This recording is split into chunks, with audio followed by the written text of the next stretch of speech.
大人，半个时辰了，这柳娘子还没动静。去看看。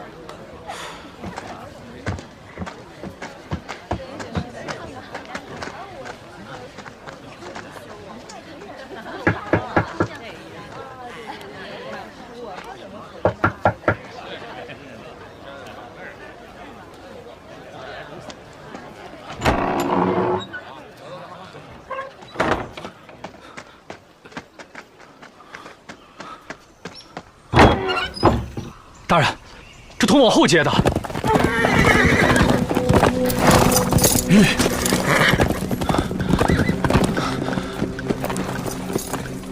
王爷，您看，发现一撮兽毛。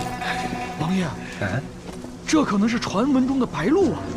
祥瑞出现，天命所归啊，王爷！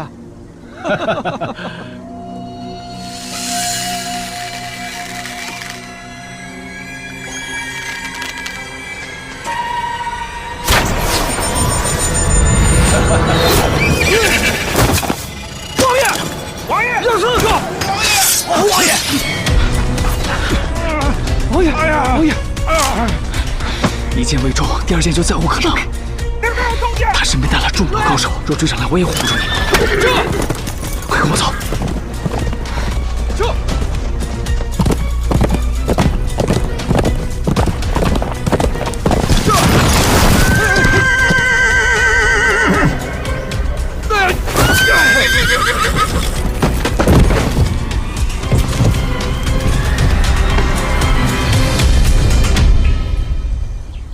别看了，就我一个人。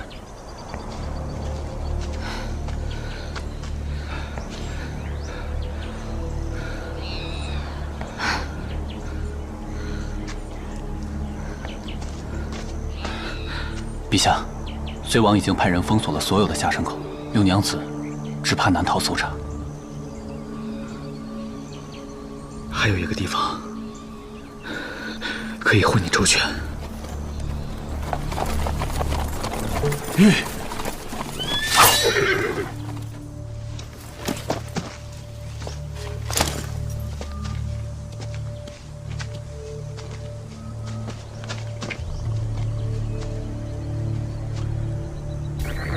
呀，这离心口还差一点。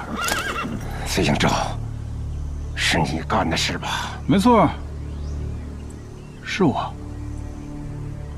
王爷这个气量真的是有点小啊！崔某不过是一时失手射偏了一箭，我哪知道你这么远，自己不小心能撞上来啊！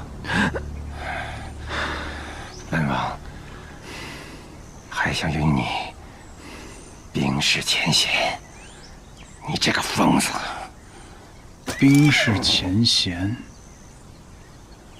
真州之事，你真以为我不知道啊？好啊，我倒要看看这件事情，王爷要如何冰释前嫌。还愣着干什么？淮阳王春烈遭遇野兽，死于非命，拿下！王爷，你想清楚了吗？拿下你崔行舟，本王还用犹豫吗？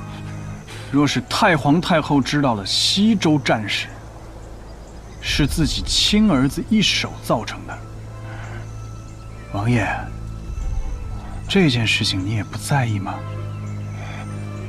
西周亡魂万千，王爷心里好好的盘算盘算，当真就一点破绽没有吗？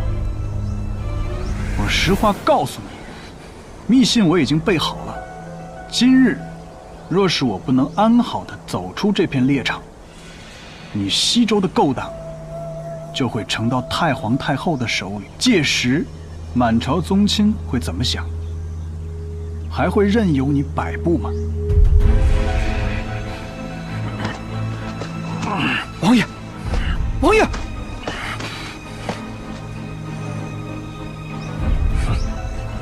你敢要挟本王？王爷若是不信，大可一试。看看是你豁得出去，还是我这个疯子豁得出去？王爷，您伤势太过严重，先回营地医治，再搜索看看有没有其他同党。走！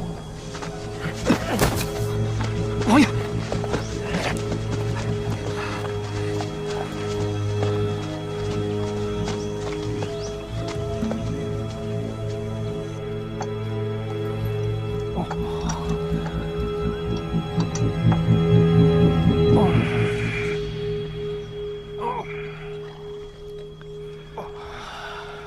王爷，您还需要将养些日子，微臣这就给您开几副方子。下去吧。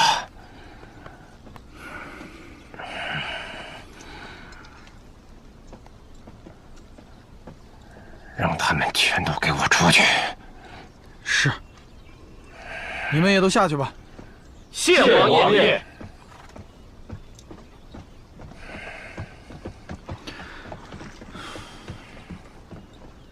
佩儿，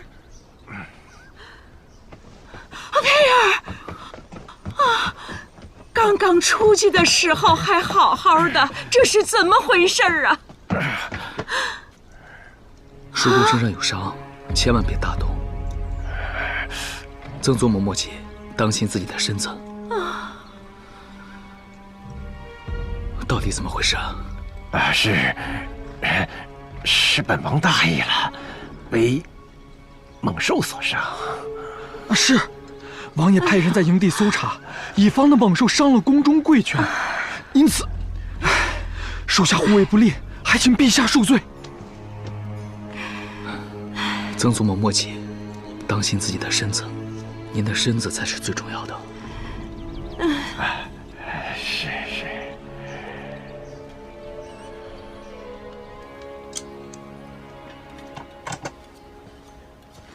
怪不得外头闹哄哄的，竟是发生了如此骇人的事。太皇太后可好？陛下担心太皇太后忧思过重，下令让禁军护卫所有女眷回宫。知道了，只是我的衣裳方才被泼湿了，怕是要耽搁些时辰。啊，无妨，老奴在前头候着便是。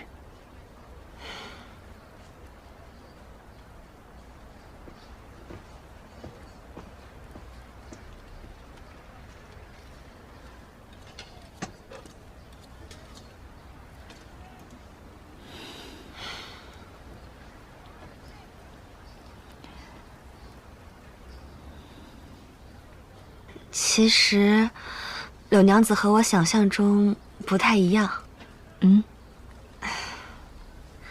眉界风流柳界清，我原以为会是一朵娴静妩媚的海棠。我虽叫绵棠，但却和富贵花朵没什么干系。倒是石娘子，你让我意外。啊，是吗？陛下将我送来此处，并未留下只言片语，而石娘子却临危不乱，镇定自若，到底是武将家的女儿。因为信任陛下，自然也信任陛下主意的女子。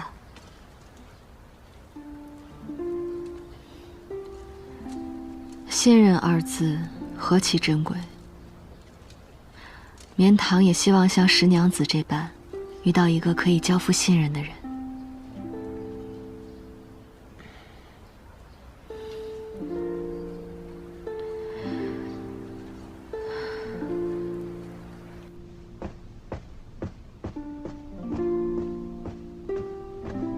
陛下，探子回报，是淮阳王在隋王面前自认射箭行凶。此事不可让其他人知道。是。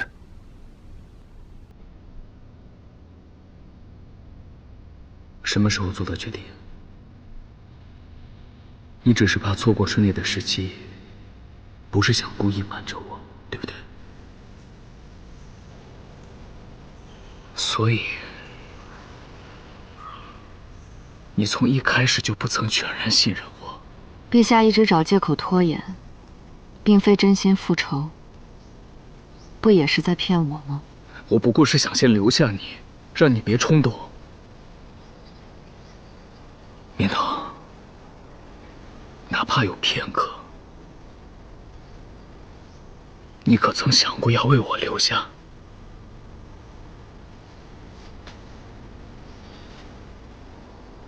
我入京，只为报仇。除此之外，没有任何留在你身边的理由。我确实曾经很欣赏你，这些过往，我不怀疑，也不会否认。那这一切，为什么突然就变了？不是突然间变的。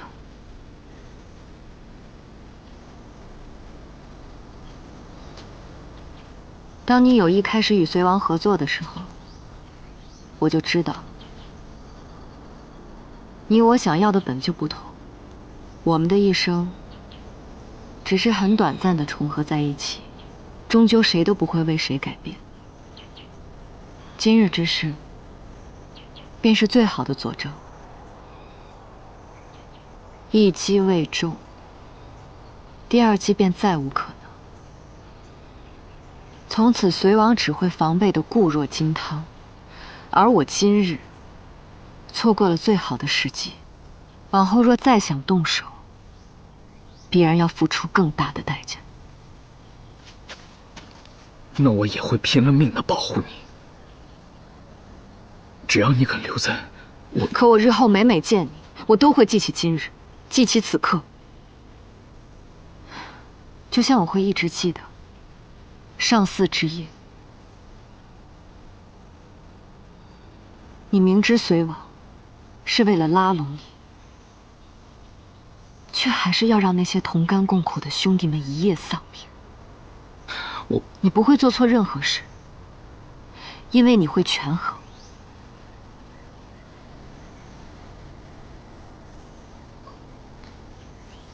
而陆文是个快意恩仇的人，殊途不同归。子瑜，放手吧。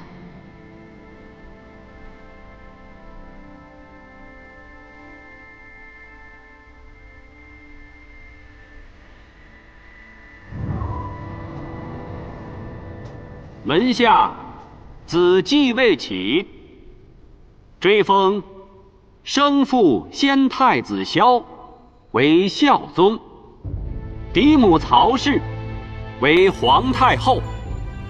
皇后之位，供奉太皇太后命。礼重内朝，国有遗制，得继备于公胡，为一郡其等威。子尔孙氏，并体坤顺之德，循母师之训，齐庄之礼，殊甚有仪，承七礼之华胄，贵而不仕，谦而益光，法度在己，弥资衡佩，恭俭化人，率先吃细，是用命而为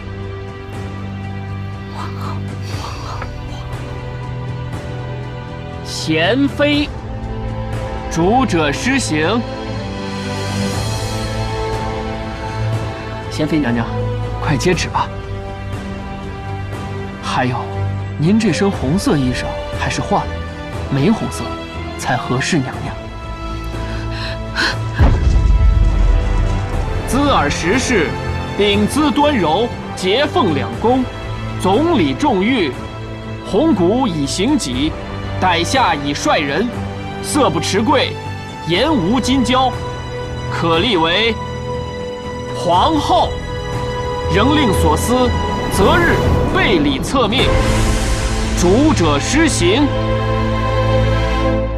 承蒙陛下垂爱，小女之幸，十家之幸，微臣叩拜陛下隆恩。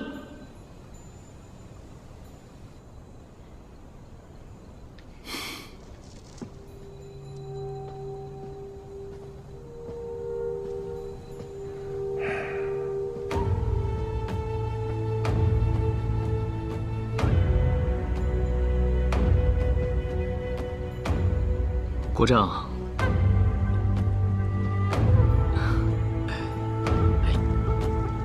国丈无需多礼。是。恭喜陛下，恭喜石尚书。哎。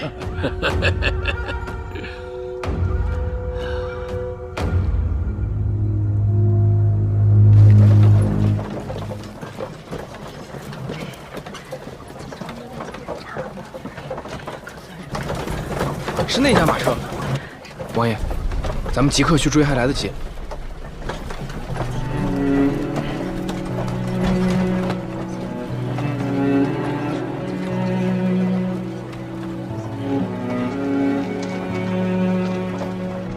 想不到陛下还真放阿杰走了。要不是他捣乱，隋王那老贼此刻还能活蹦乱跳的。舅舅再说下去，咱们也不用回北周了，直接在天牢里过下半辈子得了。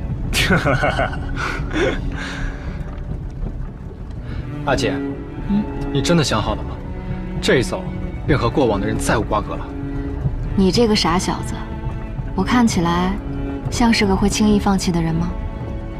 现下既然做不了什么，不如先离开此处，韬光养晦。迟早有一日，我定会为死去的兄弟们报仇。好。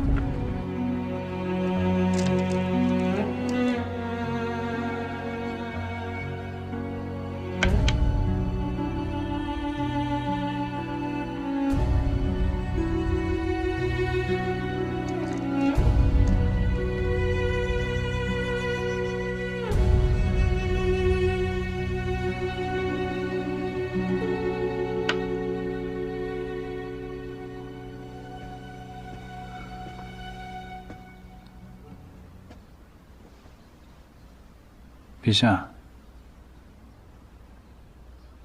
坐吧。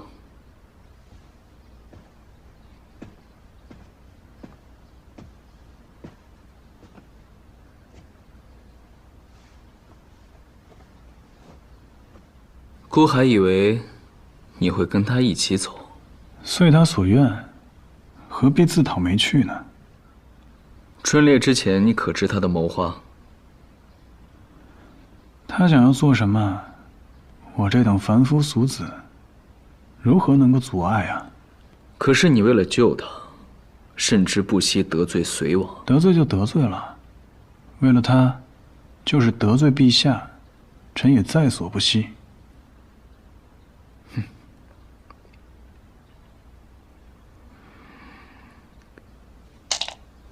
今日有盘新残局。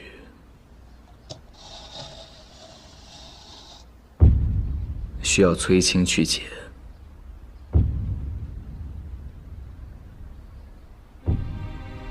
孤登基时，天下藩王来朝不过3、4，几个强藩除了隋王之外，一个都没来。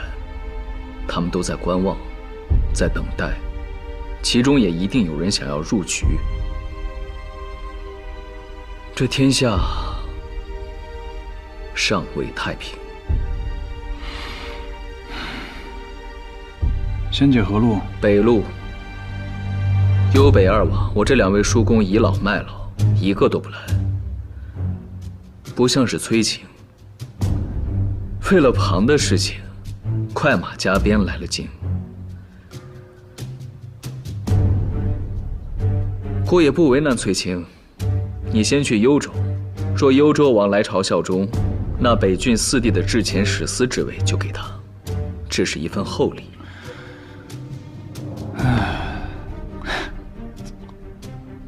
之前，隋王的人啊。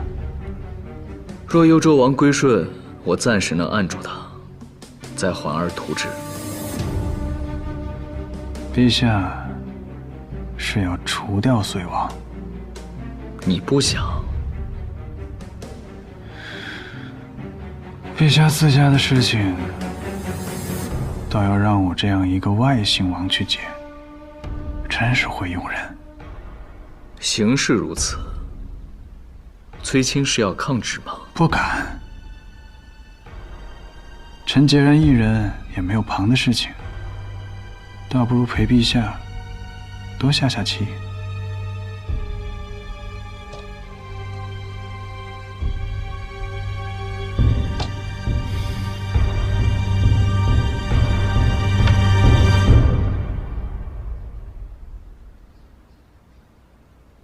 为熙佑元年2月初8，皇帝使持节策，命兵部尚书石义宽第7女石氏为皇后。兹尔一接乾坤，失守官居。王化之本，实由内府。是故皇因频于地道以光，太任比基，周应克昌。皇后其知序厥德，以速成宗庙，前功中馈，进敬于妇道，导师道于6宫，作范仪于4海。皇天无亲，唯德是一，可不甚于再拜。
皇后为何一直不敢看顾？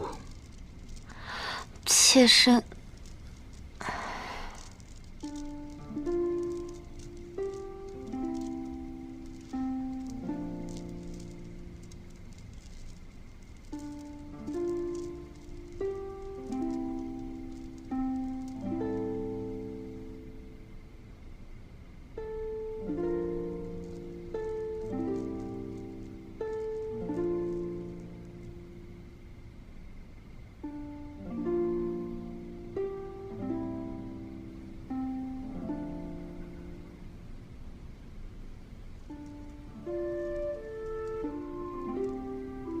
姑还有些奏章要批。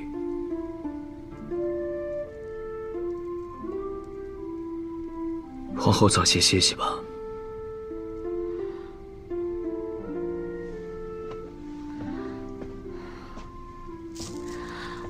为何是我？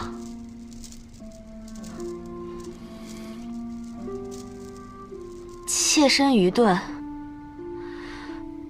不知陛下缘何选妾身为后？石尚书忠君爱国，家风清正，想必石家女儿也习承着锦瑜之德，可堪中宫之位。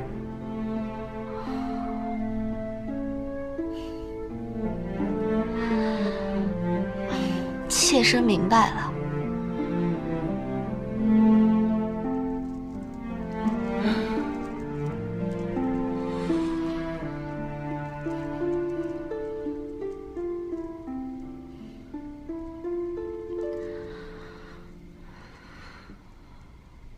皇后疲累一日，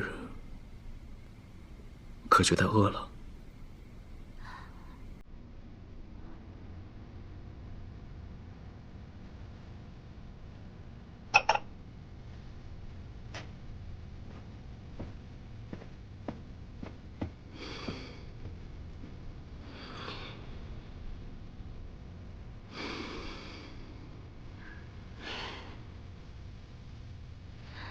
陛下想说什么话，尽可说出来吧。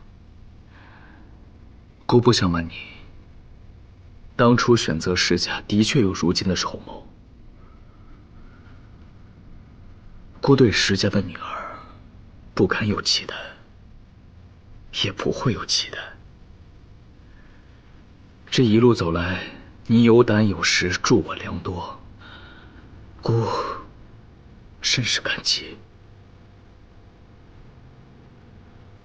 如今选择你当皇后是有制衡之意，但是姑也真的很庆幸，当初选择的是你。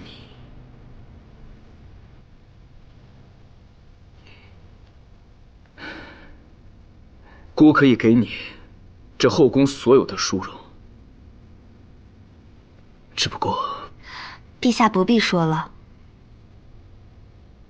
雪妾都明白，陛下待妾身和芸娘向来是言行有度，相敬如宾。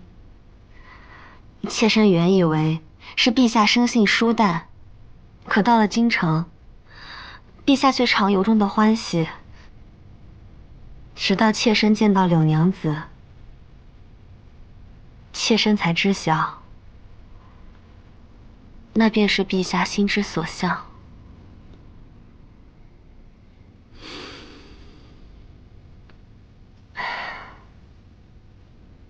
陛下是知道的，妾身自幼养人鼻息度日，无从选择。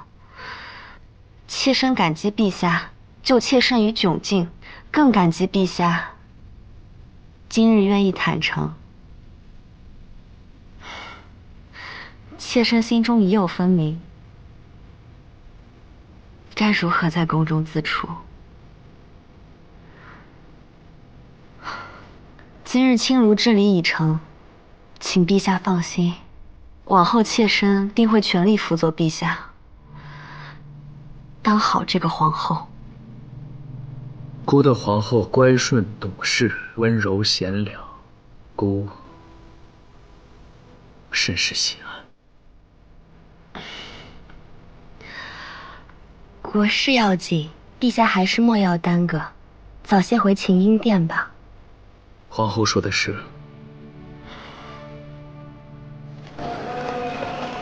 哎，您需要什么药材呀？你们这儿还挺多的。我全要了。哎，好了，我定了啊。好的，慢走啊，东家。哎，看一看啦，干货嘞！哎，看一看呢。哟，东家，您瞅瞅。新到的吧？是啊。一共有多少？3袋。全要了。哎，好嘞。留着啊。哎，好嘞。看一看啦，看一看。舅舅。哎呦，我说绵堂，从荆棘拐豆往西这么久了，你是真的不着急回北周啊？我着急，我急着赚他一票，体面的回去。咱俩这个身份呢，如今是清白，多弄些银钱，体面的、风光的回去，我是应允的。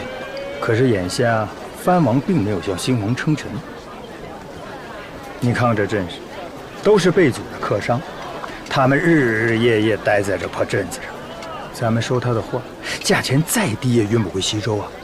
难道真等着船路开了再走吗？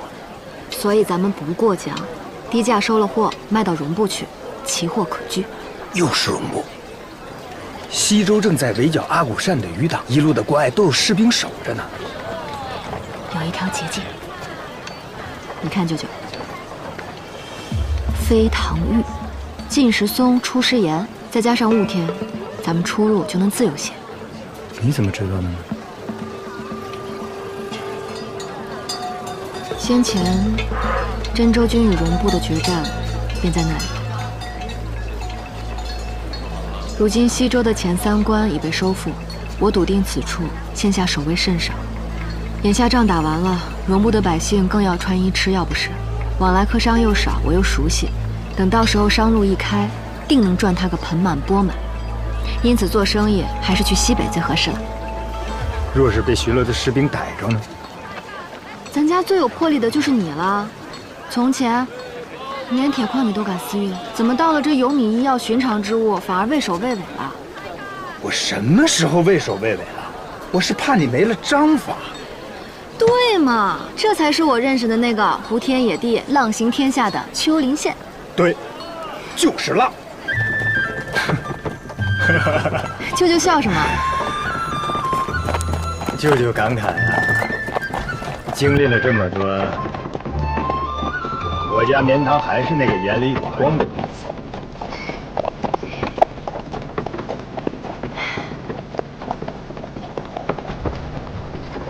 舅舅，我走出来了。哈哈哈哈哈！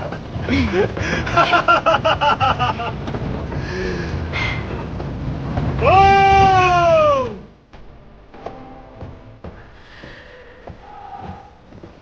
王爷，西北的探子来了消息，说夫人，说柳娘子前几日去戎部做生意了。不用跟我说这些啊。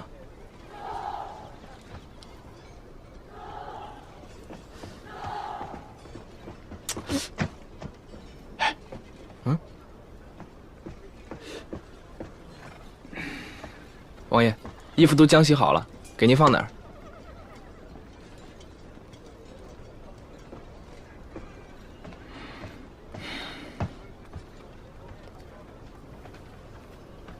这怎么都是新的呀？啊，我那件旧的斗篷呢？啊，那件洗坏了，我已经扔了。从商不入仕，不能穿仙鹤。我绣的是老鹰。谁让你扔的？我问你，谁让你扔的？那件缝的针脚本来就粗，然后我把它浆洗坏了，我以为您不穿了，我就给扔了。你现在就去给我找回来！你要找不回来，你给我滚蛋！是。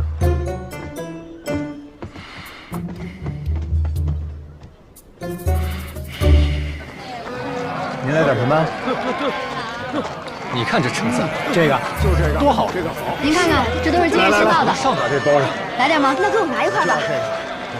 哎，把这个包上，给我看看。哎，那好，舅舅，给我包上吧。这个卖得好，再加点。陆一，哎，再来点这个。好嘞，好。哎，您看看，看看，来看看。这位小兄弟，我看你这也忙活半日了。也该歇歇了吧，不如随我去饮一杯。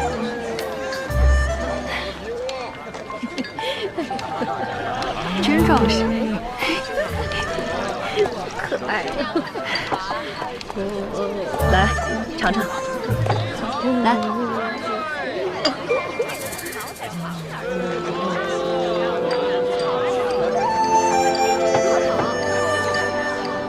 总听其人说。时光如白云苍狗，颇有一番道理。你我数月不见，戎部的敖子长大了不少。也可以这么理解吧。其实昨日我来，已经向族人打听过纯月公主，打算做完生意就去找你的。哎，你郎君呢？还在军营吗？我是那伊妮萨，听你的话。把他给休了。对嘛，我当初是为了躲避部族灾祸，才选择了关内商贾。即便他不赶我走，我跟孩子也不会待太久。来，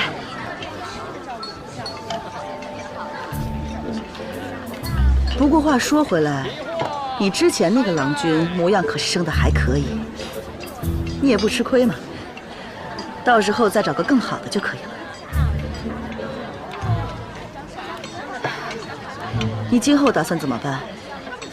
我想和你一起开一条商路，我们互助互强。好啊，这大山里的铁矿无穷无尽，我们继续做。那种冷冰冰的东西，还是埋在土里的好。我们做个新买卖，如何？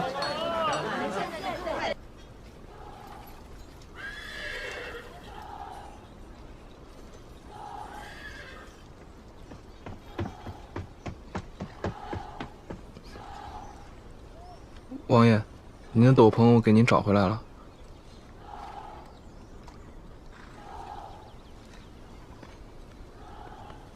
王爷，斗篷。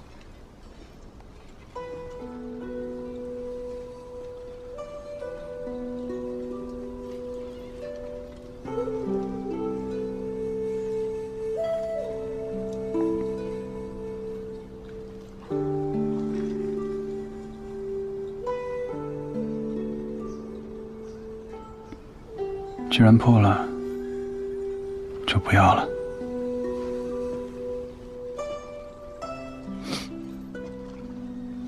是。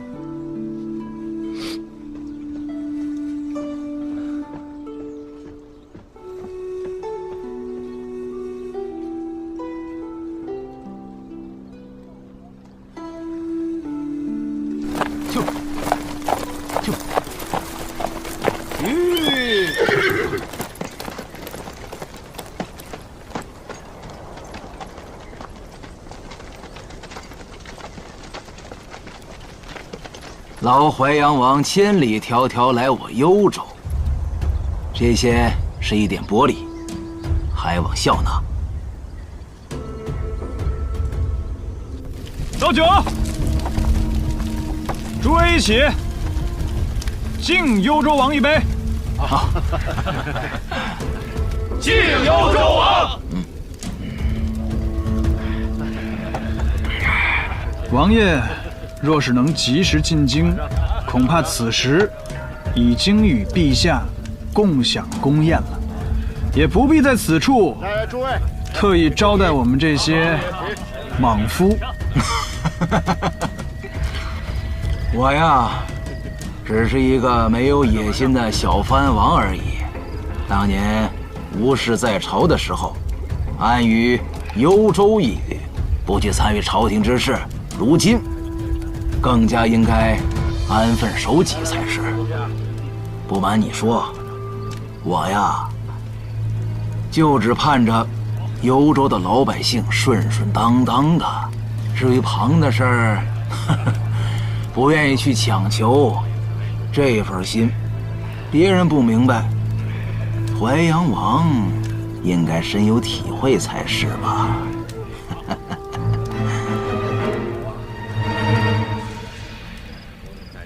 幽州王所言，行舟感同身受。没想到，我行舟可以在此处得以知己。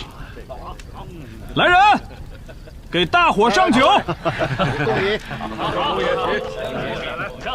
王爷，我再敬您一杯。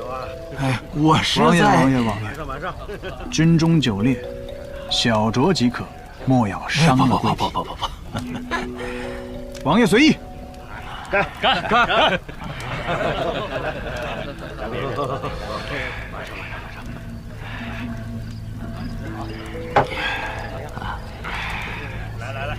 这军中啊，实非叙话的好地方。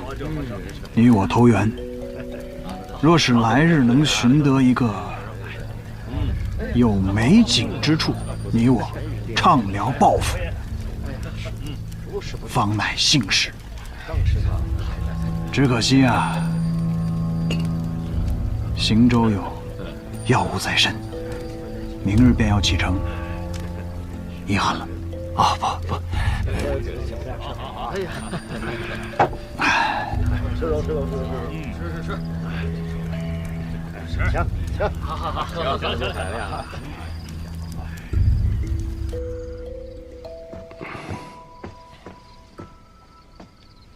王爷，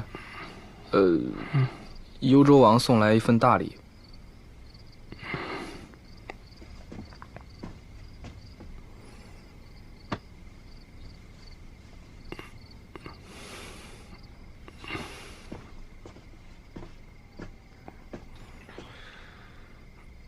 王爷，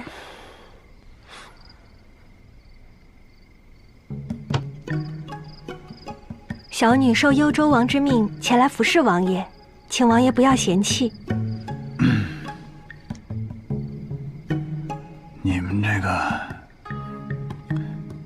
幽州王的待客之道，还真是特别。若是小女有哪些做得不周到之处，还请王爷。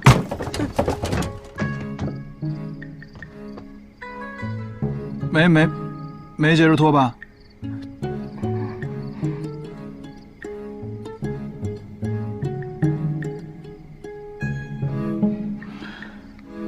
你说你们这个幽州王，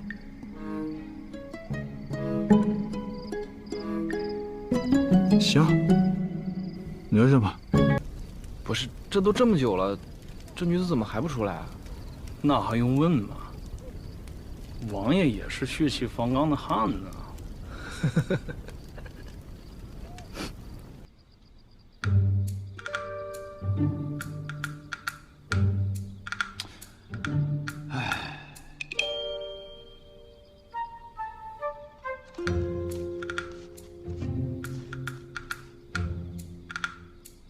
你看我干嘛？你看你的字儿啊！那个折笔，顿一下。王爷，小女连大字都不认得几个，更别提让我练字了。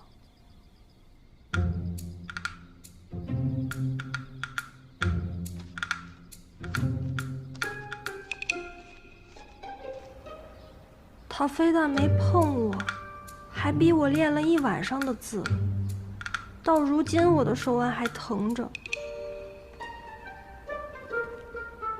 你可还记得他都让你写了哪些字啊？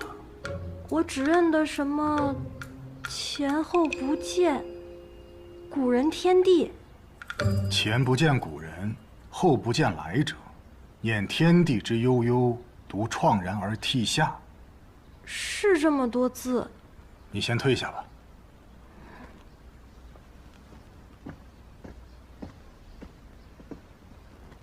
看来崔行舟心境苦闷呐，一定是因为他死刑的目的没有达到。我看，他很快就要败兴而归了。华阳王并非等闲，他大费周章而来，绝不会这么轻易的放弃。这诗，分明是他故意写给王爷您看的，恐怕里面还隐藏着些什么。将这封密函送至京中。即刻启程。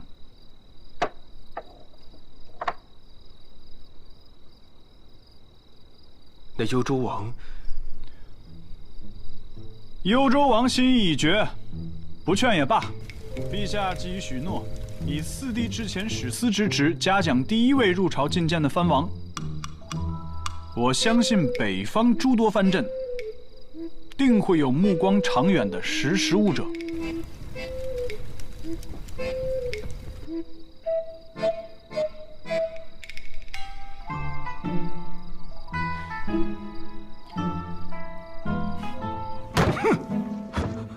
他也没跟本王说过陛下还有许诺这回事啊！好个淮阳王，居然还摆了本王一道。北地这些藩王，就算得了朝廷抬举，谁又能撼动得了王爷的地位啊？旁人本王都不会放在眼里，可若是那个……再探再报，本王要知道崔行舟的所有动向。是。王爷此去北周，不用多带些人吧？不必了，有些重要的事情，只能我自己一个人去办。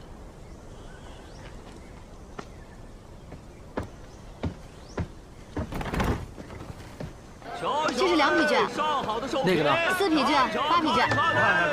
来这个吧。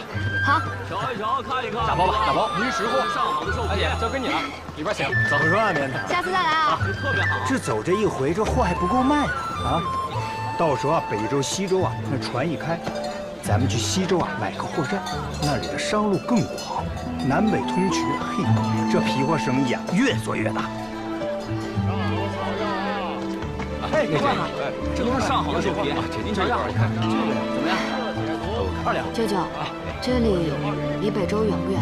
近得很啊，刚修的官道，若是换满，也就10几日。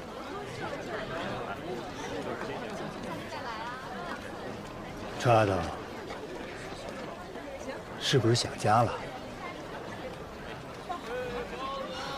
外祖父应该还在家里等我们吧？那好，我告诉你啊，日后咱俩若是回去了，一定让林妈妈给你做你最爱吃的酥油饼子，给我做我最爱吃的烤乳鹅。哎，咱们一家其乐融融在院子里。哎呀，这生意啊，不论做多大，北周永远是你我的家。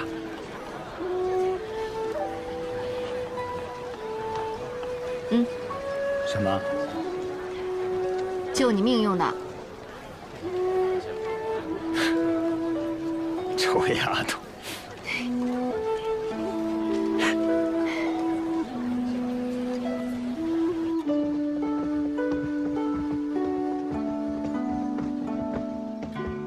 请娘娘慢用。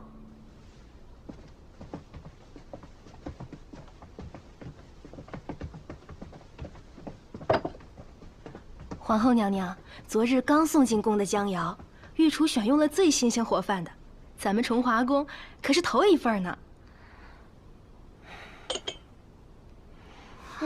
好香，尝尝。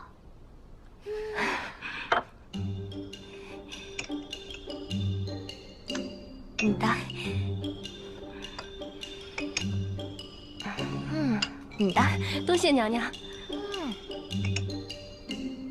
从前石府的厨子也做河豚鱼羹，瞧起来倒是与宫里的别无二致，可尝起来真是天壤之别呢。一则是食材新鲜，二则，想必这御厨都用了蒌蒿、荻芽、松菜，才使得香甜滋味更甚。快多喝点。真的好喝，好喝的，您快尝尝，您尝尝。真好喝。是啊，确实不错。娘娘，给您倒一点，多喝点。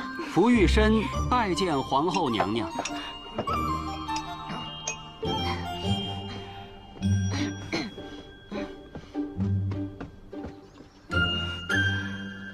福公公有何要事？陛下吩咐老奴来请娘娘前去一叙。娘娘还请安心用膳，老奴在此候着便是。去，茶。娘娘，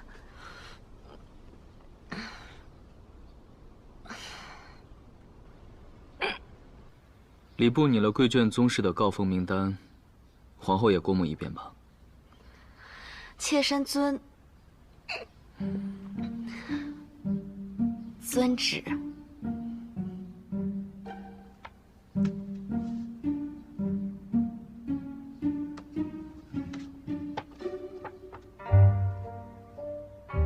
可有错漏之处？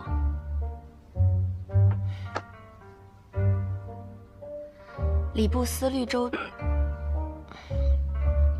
全，妾身认为没有错。糊涂！妾身愚钝，还望陛下明示。此刻好了吧？啊！起来吧。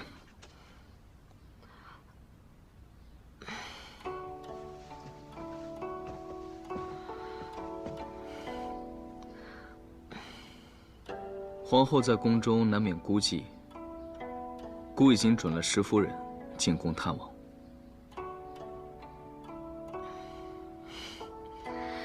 多谢陛下。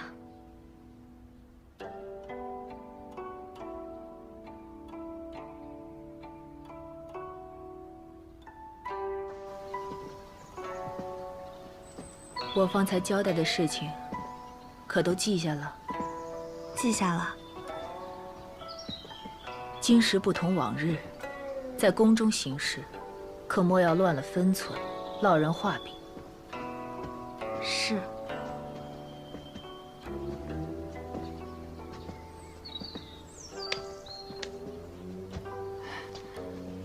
皇后娘娘，石夫人。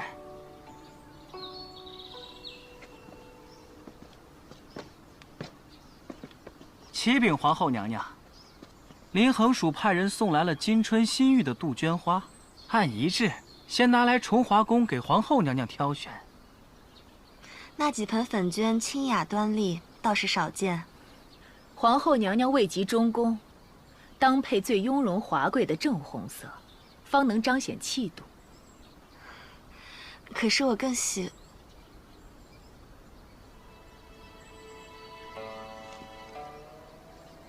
娘娘，难道要将那正红色拱手让给景阳宫，选那些怯色？便留下这几盆吧。是。容色再少见，也是旁支侧出，难登大雅之堂。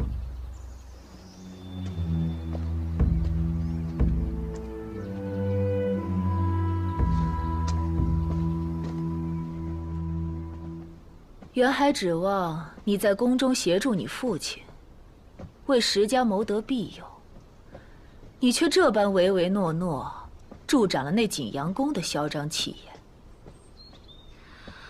母亲，如今时局初定，我在宫中也是步步谨慎，实在不宜挑动纷争。你不愿争，便是石家不争。不过是桩小事，何必斤斤计较？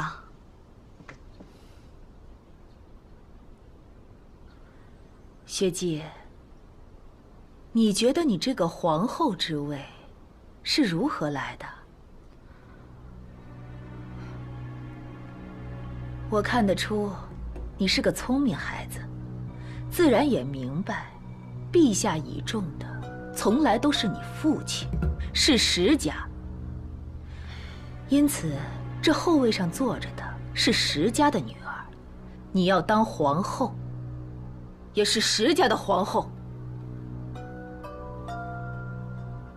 从前，你可以靠些荒唐运气，可往后，若你不能得力，不堪当这个位置，你父亲膝下可还有很多懂事的女儿。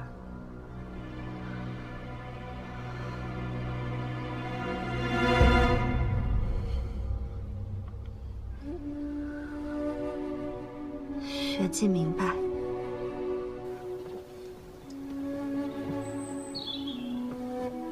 宋夫人，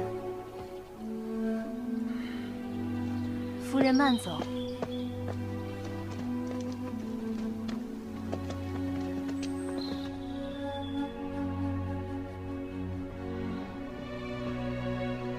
皇后娘娘，夫人已经送走了。松华，这杜鹃好看吗？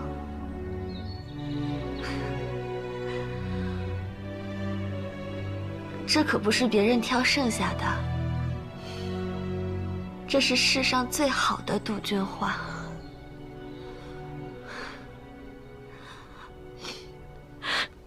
我原以为桃李繁荣，今非昔比。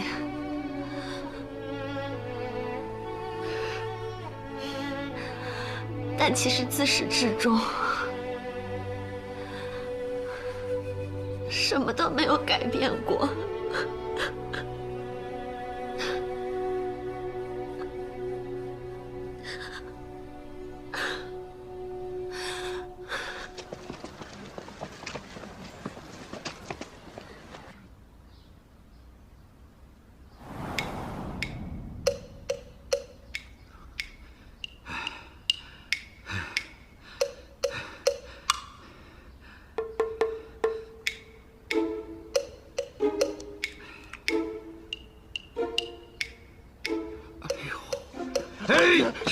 我吧，爹。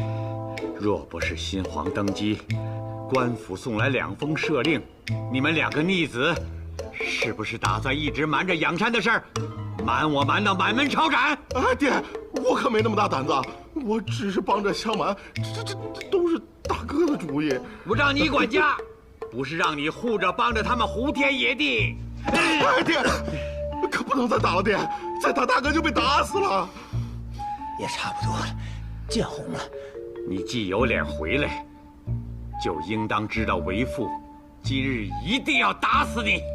是，绵堂年纪那么小，你带着他胡闹也就罢了，还牵扯到如此是非当中，也不知道谁带着谁。你说什么？啊，我是说啊，我不应该带着绵堂啊胡闹，还惹这横祸。爹，我错了，但我跟绵堂这也算从龙啊。如今新皇登基，我俩事成身退，深藏功与名，从此啊做个安分人，再也不搅和这江湖是是非非了。放屁！在京城里加官进爵的那才叫从龙，你们只是当垫刀头的。一封轻飘飘的免除徭役、既往不查的赦令，就把你们给打发了。是。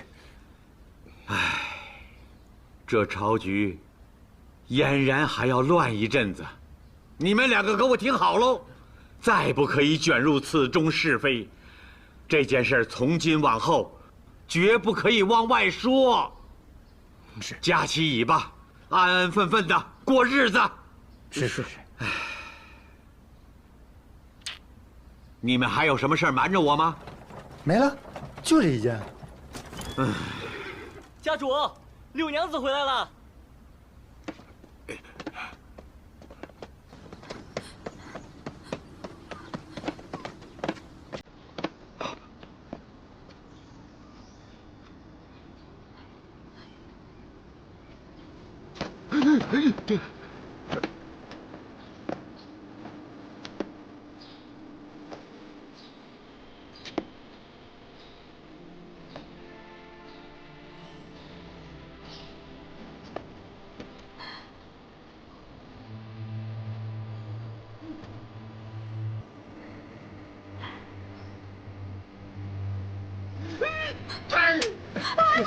你打自己做事，你找绵堂出去就好了，你打自己做事啊！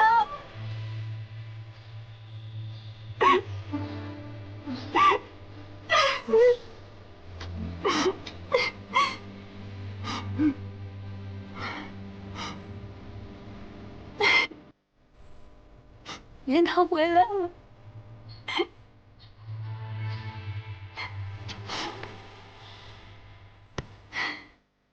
这几年，我一直以为你能好好在京城待着，做着崔家的媳妇儿，我还盼着你生下个孩子，早日过上相夫教子的美满日子。可你呢？是绵堂不孝，辜负了您的期许。你是不孝，你老实说，你和陛下之间究竟是怎么回事？哎呀，您别气坏了身子。我说，子瑜是舅舅早年行镖时偶然结交的挚友，我与他也是那时相识的，但并不知他是何人。后来我不愿盲婚哑嫁，做那素未谋面的崔九之妻，便央求舅舅想要投靠养山。可我深知外祖父定是不想让我与那来历不明的人相交，这才出此下策。假意成亲，又借山匪之名，策划了这么一场荒唐的逃婚戏码。待我去养山之后，我与子瑜朝夕相处，渐渐的就知道了他是何人，也知道了他的谋划。你和你舅舅一直把我蒙在鼓里，一搭一唱，真是演了一出好戏。唉，这些年，你同陛下一直在一起？绵堂一直欺瞒外祖父，实在是该打。哼。可事到如今，我也不想被更多人知晓，还希望外祖父一定为我保密。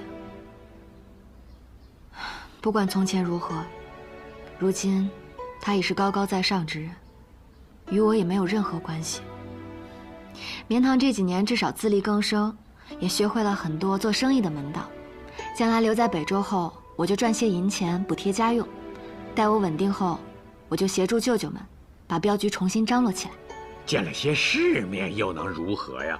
从今日起，安安分分的在家给我待着，啊，外祖父的镖局好歹还能撑着，这生意上的事儿用不着你操心。哼，他当真去了北周？千真万确，华阳王现下应已进了城。真若是让北周得了封赏，岂不是如虎添翼，很快就要骑到我幽州的头上来了吗？啊！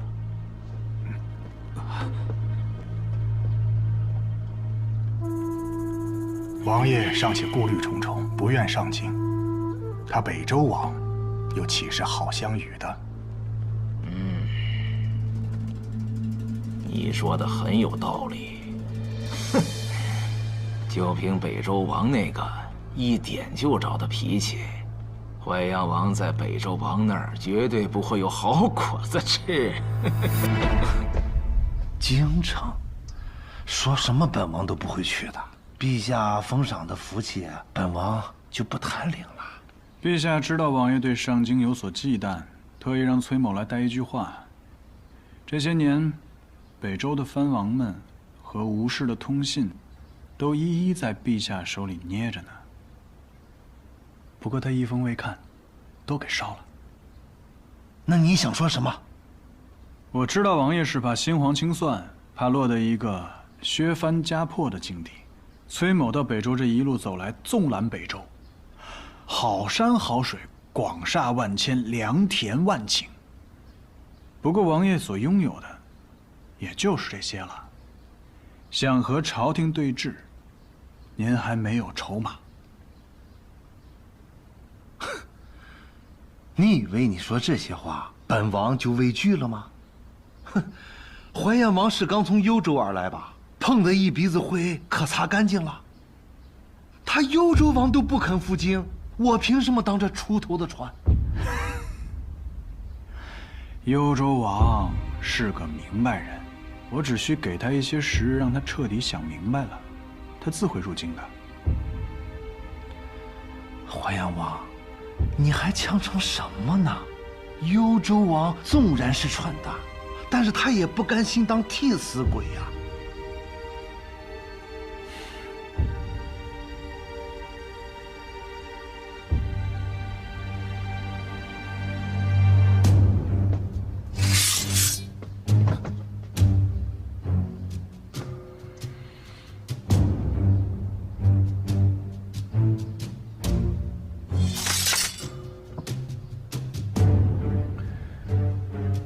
王爷若还是不信，那崔某就只能甘愿为之了，就扣在你们北周。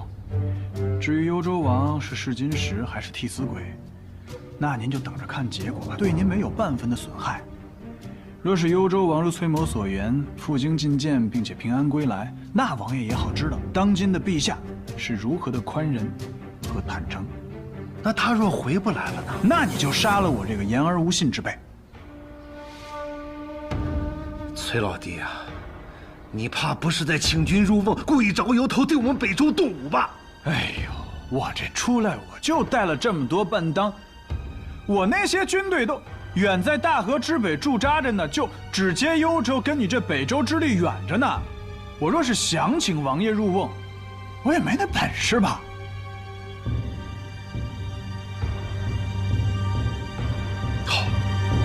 好，既然你想留下来做人质，那就依你所言，且行这一步先看看。但在此期间，你若是离开我北周半步，别怪我不客气啊。自然，州城李光才是崔某恩科童年旧友，多年未见了。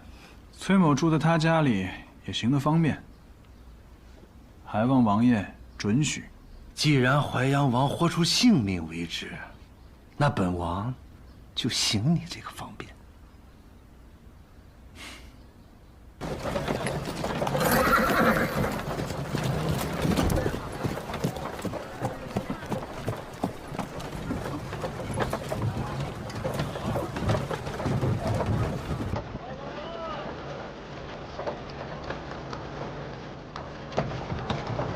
停车！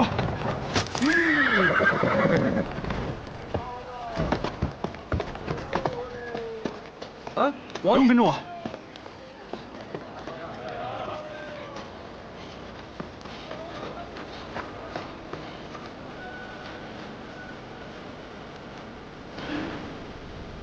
京城一别，没想到会在此处遇见你。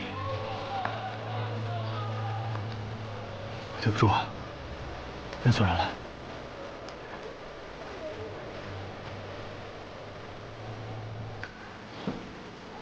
这家很慢啊。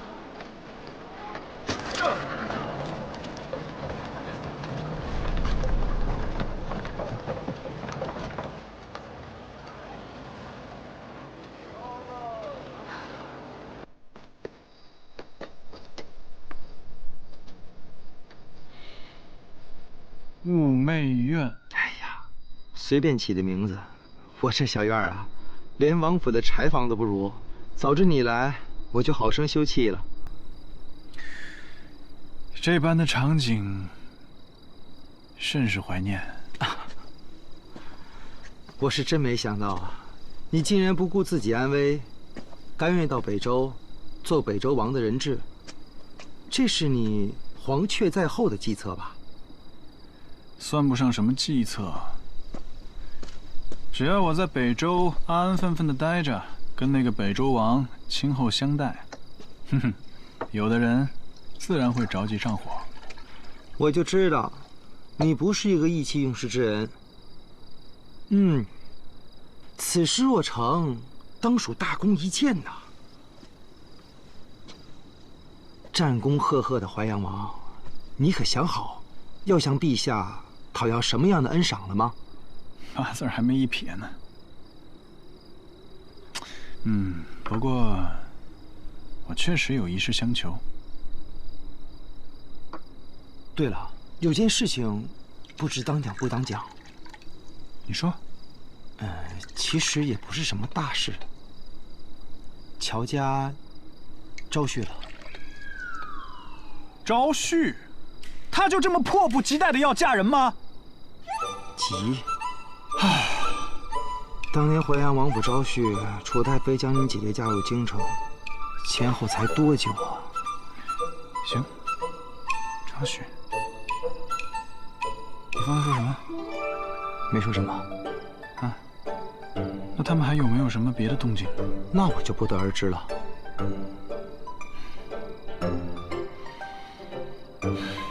行。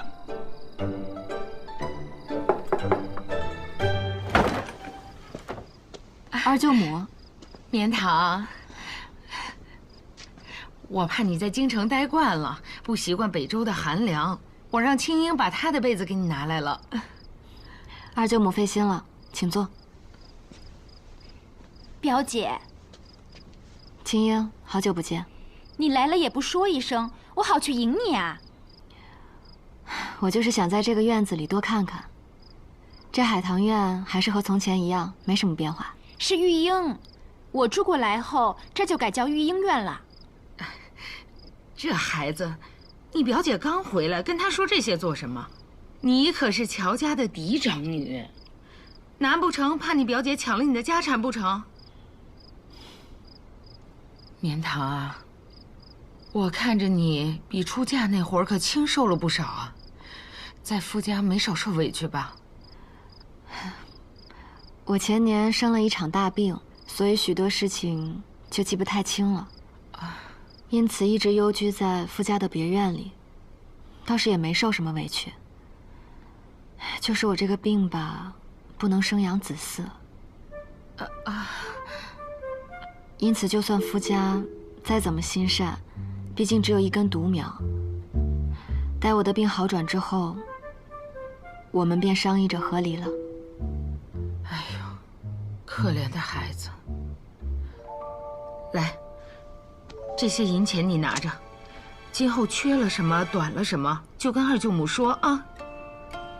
二舅母持家不易，明明夜晚寒凉，还穿着这么薄的织锦。绵堂心里很是心疼。这些都是葛布做的，我就这几件衣裳，来回换着穿。二舅母如此节俭，这个是绵堂的一点心意，还望二舅母可以收下。你这是？我如今寄住在外祖家，吃喝一应都是需要花销的。这些银钱虽然不太多，但是也够眼前的开支了。绵堂，你这也太客气了，这使不得呀！总不能我回来了，多一个人多一张嘴，又平添花销吧？二舅母就不要跟我客气了。那你既然都这么说了，我就不跟你推辞了。好，快把被子给你表姐啊！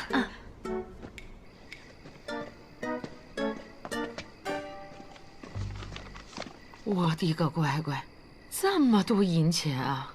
这小蹄子还怪会审时度势的啊，知道这个家该向谁低头。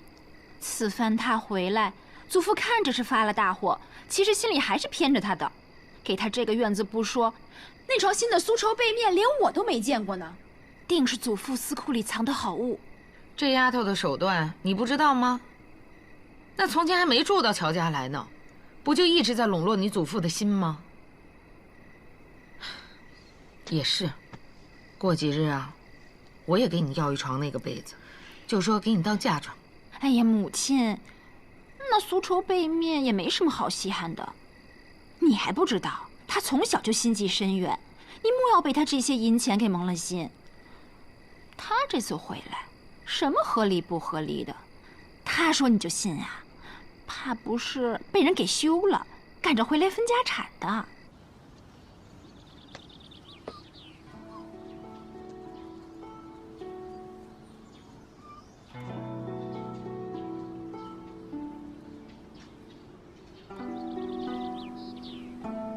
我这大清早啊，找李瞎子算了一卦，今日是大吉，想看姻缘呀，最合适不过了。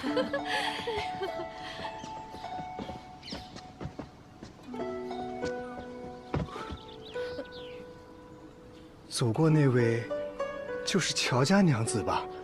想来乔府如此年华的女子，那必然是乔家娘子了。没想到，她竟有如此出尘之姿。她是我们乔公的外孙女，她父家凋敝，暂时投靠在我们乔家。不知这位小娘子的耕田可否由您收管啊？她是外姓人，这个你就要问家公了，我可不清楚。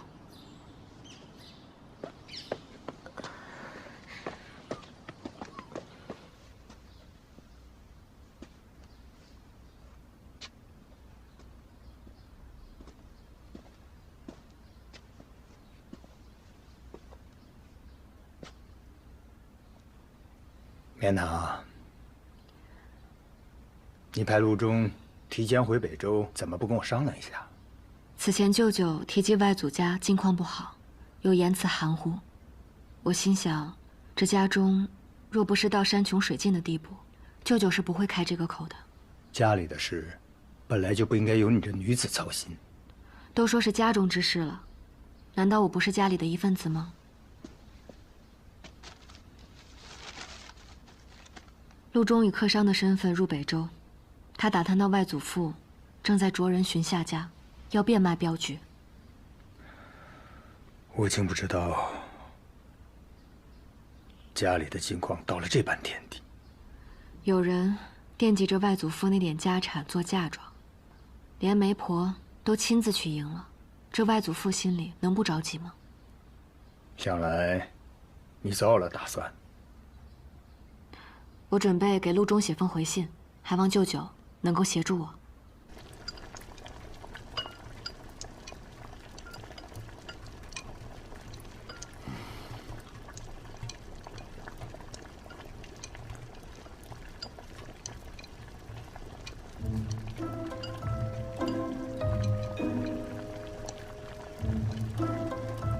绵堂记得外祖父尤爱吃肉。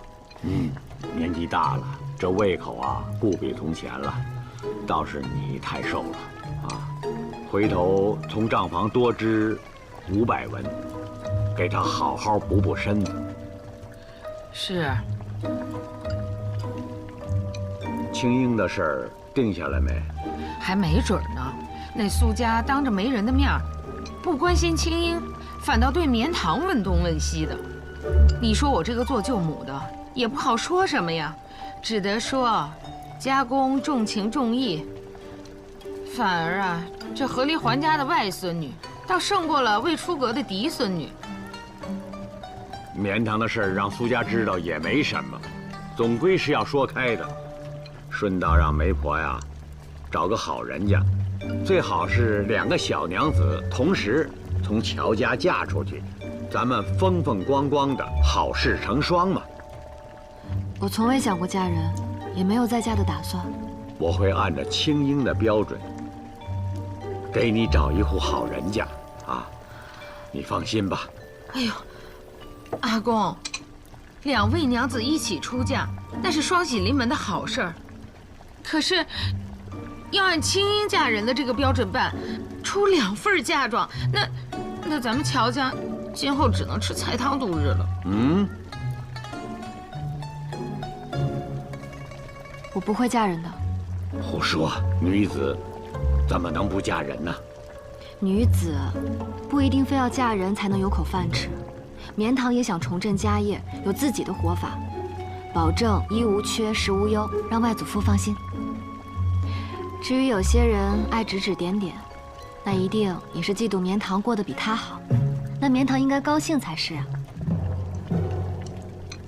二舅母，吃米豆腐的时候要蘸点醋，才能吃出螃蟹味儿。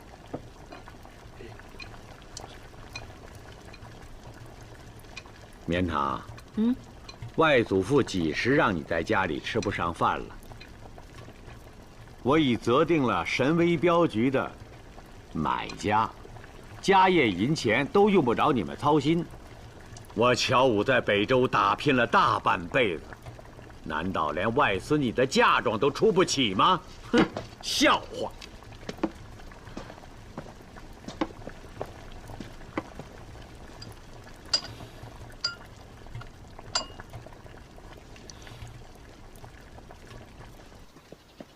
今春的花开得甚艳，2位妹妹往年可有见过如此美景？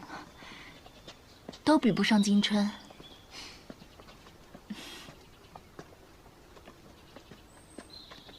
皇后娘娘，其实妾身少时应该见过您。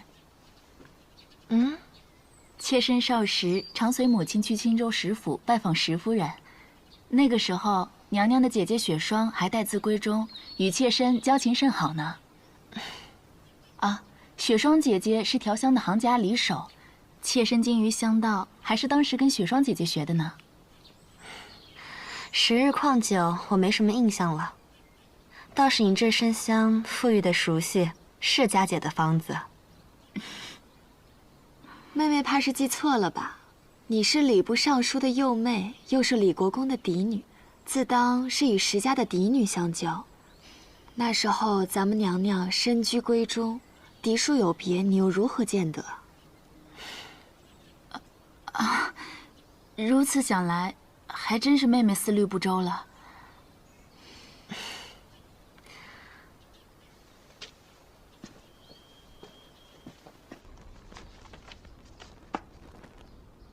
他竟然说嫡庶有别。路过御花园的小太监只听见这一句，皇后娘娘没有回应，当时自己都忍下了。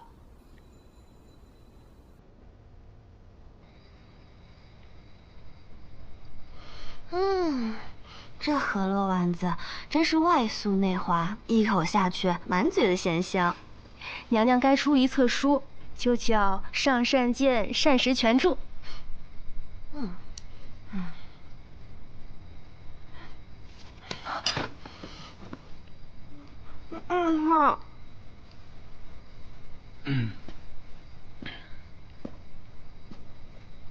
起来吧。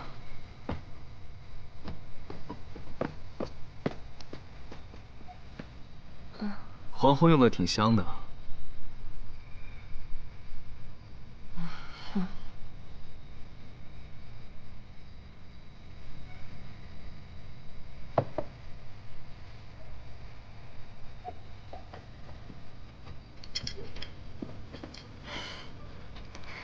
陛下，这香味道如何？香风舒缓，就是这味道有些不寻常，好像从未闻过。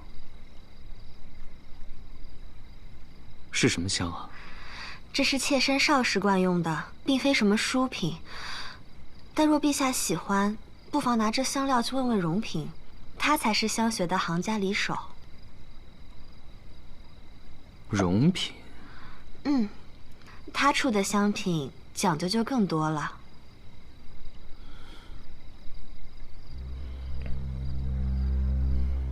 陛下近日对你可好啊？恩宠有加。往日都是6、7日来一次我宫里，这月里2、3日便要来一回。还允了云儿初1、15立休省亲，回来给义父义母请安。甚好。安排荣嫔入宫，是为了助你的，不是为了分你的宠的，这也是义父的本意呀，女儿明白。石家那个庶女有何依据啊？石雪霁对后宫的充填无甚反应，倒是与那荣嫔相处的不错，经常向她讨教琴棋书画。这庶女啊，有自知之明啊，学了这些技艺，知道自己上不了台面。快去跟姨母请个安啊！是。